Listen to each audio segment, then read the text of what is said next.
హరిహరులు ఒకే చోట దర్శనమిచ్చే ఆలయాలు అతి అరుదుగా కనిపిస్తూ ఉంటాయి. అలాంటిది బ్రహ్మ విష్ణు శివునితో కలిసి ఒకే పానవట్టంతో దర్శనమిచ్చే అరుదైన క్షేత్రమే త్రయంబకం. 12 జ్యోతిర్లింగాలలో ఒకటైన త్రయంబకేశ్వర క్షేత్రం ఇంతటి ప్రత్యేకత ఏమిటనే ఆసక్తికర విషయాల గురించి తెలుసుకుందాము. పచ్చని పరిసరాలు, పవిత్ర గోదావరి గలగలల మధ్య నల్లరాతిపై నిర్మించిన సుందరమైన ఆలయమే త్రయంబకం. త్రయంబకేశ్వర క్షేత్రం మహారాష్ట్రలోని నాసిక్ పట్టణానికి 30 కిలోమీటర్ల దూరంలో నెలకొని ఉంది. 12 జ్యోతిర్లింగాలలో 10వ క్షేత్రంగా విరాజిల్లుతున్న త్రయంబకేశ్వర క్షేత్రంలో బ్రహ్మ విష్ణువులు ఒకే పానమట్టంపై పరమేశ్వరుడితో కలిసి లింగాకారాల్లో కొలువుతీరి దర్శనమిస్తారు.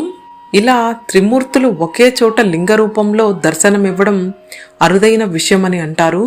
అందుకే ఈ ఆలయానికి త్రయంబకేశ్వర క్షేత్రమని పేరు.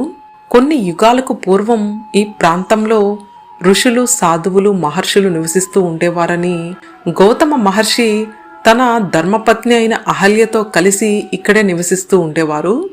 ఒకానొక సమయంలో ఈ ప్రాంతం కరువు కాటకాలతో అల్లాడుతున్నప్పుడు ఆ సమయంలో గౌతమ మహర్షి తన తపోశక్తితో ఒక సరస్సును సృష్టించారని, అహల్యతో పాటు తక్కిన ఋషి పత్నులు కూడా ఈ సరస్సులోని నీటినే వాడుకునేవారు.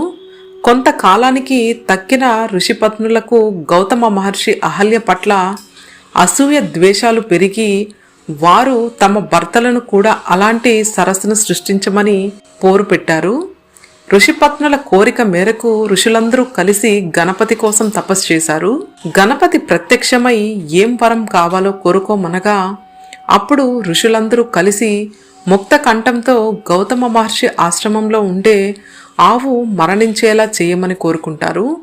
గణపతి గోహత్య పాపమని ఎంత వారించినా ఋషులు వినరు. ఇక చేసేదేమీ లేక గణపతి అలా అని వరం ఇచ్చి వెళ్ళిపోతారు. ఒకసారి గౌతమ మహర్షి దర్భతో ఆవుని అదిలించగా అది మరణిస్తుంది. అప్పుడు ఋషులందరూ కలిసి గోహత్య మహాపాపం కాబట్టి ఈ ప్రాంతంలో గంగానది ప్రవహించేలా చెయ్యాలని, లేకుంటే గౌతమ మహర్షికి మహాపాపం చుట్టుకుంటుందని భయపెడతారు. చేసేదేది లేక గోహత్య పాపం నుంచి బయటపడడానికి గౌతమ మహర్షి అహల్యతో కలిసి శివుని కోసం కొన్ని వేల సంవత్సరాలు తపస్సు చేస్తారు. చివరకు పరమశివుడు, విష్ణువు, బ్రహ్మ, ఆదిపరాశక్తితో కలిసి ప్రత్యక్షమవుతారు.